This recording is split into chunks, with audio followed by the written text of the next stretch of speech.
Hi అండి. మా బావ అసలు ఫాస్ట్ ఫుడ్ తినడానికి ఇష్టపడరండి. ఫాస్ట్ ఫుడ్ అంటే బయట తయారు చేసినవి అయినా ఇంట్లో నేను ప్రిపేర్ చేసినవి అయినా సరే అండి, అస్సలు తినరు. మా బావ ఓన్లీ 3 పూట్ల రైస్ తప్ప ఇంకేమీ తినరు. అందుకేనండి నేను మా బావ ఏమీ తినరని మంచి మంచి పోషకాలు ఉన్న భోజనమే వండి పెడతాను.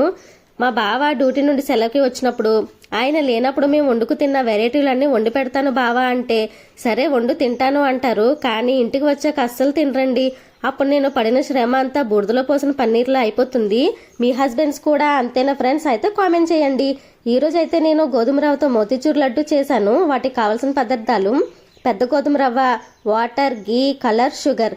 ఇంకా ప్రాసెస్లోకి వెళ్తే పాన్లో గీ వేసి గోధుమ రవ్వని కలర్ మారే వరకు ఫ్రై చేసి 2 కప్పుల రవ్వకి 4 కప్పులు వాటర్ పోసి ఉడికించుకున్నాక 3 కప్పులు షుగర్ వేయాలి. కలర్ కోసం వాటర్లో కొంచెం కలర్ కలిపి వీడియోలో చూపిస్తున్నట్టు వేసి బాగా కలుపుకోవాలి.